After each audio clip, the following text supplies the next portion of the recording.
In 1948, a Soviet MiG intercepted a massive, cigar-shaped anomaly over the Astrakhan region. The crash site was immediately secured and erased from public record. But leaked archives reveal they didn't just find a shattered metallic hull. Deep inside the smoking wreckage, the recovery team discovered 3 distinct biological entities. 2 of them were already dead. One was barely clinging to life. Highly classified autopsy files described these subjects meticulously, standing exactly 4 feet tall, featuring hairless, oversized heads, dark green reptilian skin, and unnaturally long fingers. This wasn't human anatomy, and the military knew they had to hide it. The surviving entity and the wreckage were transported directly to Kapustin Yar. Officially, this was the Soviet Union's premier ballistic missile testing facility, but testing rockets was just a convenient front. To completely mask the extraterrestrial research happening below, they detonated 11 nuclear bombs right above the base. The phenomenon didn't end in the 1940s. On July 28, 1989, the anomaly returned. At least 7 high-ranking military witnesses reported a terrifying new sighting. 3 perfect, metallic discs, each exactly 5 meters in diameter, hovered silently in the pitch-black sky over the military base for more than an entire hour. They didn't attack.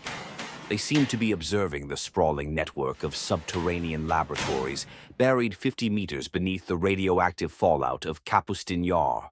Declassified blueprints hint at deep-level hangars inside this facility, heavily guarded and specifically designed to reverse-engineer the metallic craft recovered from the 1948 crash. And what about the surviving biological entity?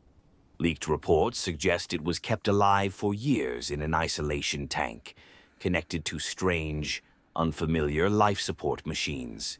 The brilliant scientists working on these projects lived in a privileged cage, but the workers who dug those massive tunnels, they were forgotten gulag prisoners. They were sent underground and never saw daylight again.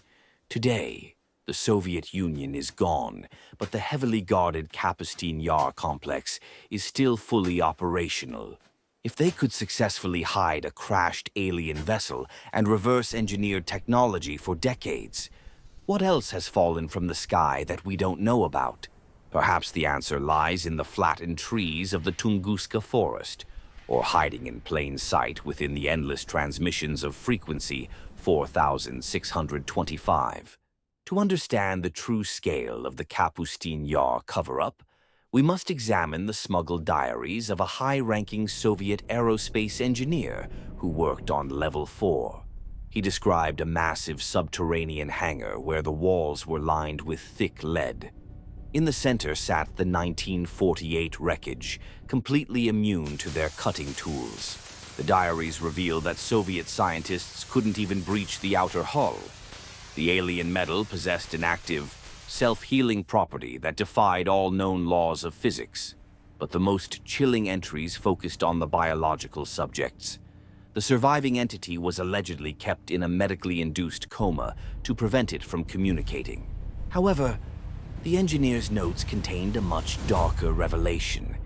The 1948 crash wasn't the first time the Soviet military had recovered anomalous extraterrestrial materials.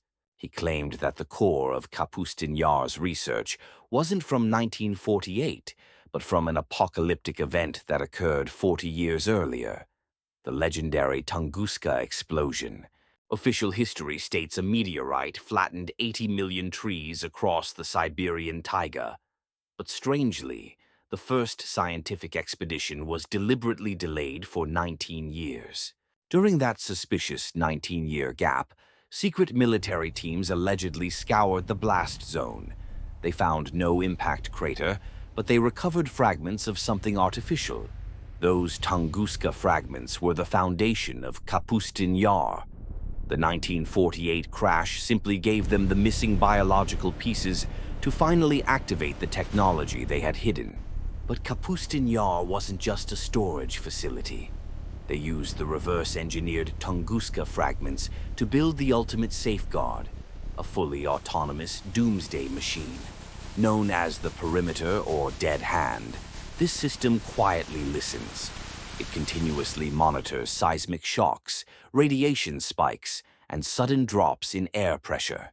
If it detects a nuclear strike and loses communication with Moscow, it automatically launches commanding rockets that broadcast launch codes to every remaining missile. The Cold War supposedly ended decades ago, but Dead Hand never received the deactivation order. It is completely operational right now, waiting in the dark. Some intelligence experts believe its communication network hides in plain sight, operating on a specific, open radio frequency that anyone in the world can hear. Tune your shortwave radio to 4,625 kilohertz. Listen to the endless buzzing and discover what happens when it finally stops. Click here to uncover the truth.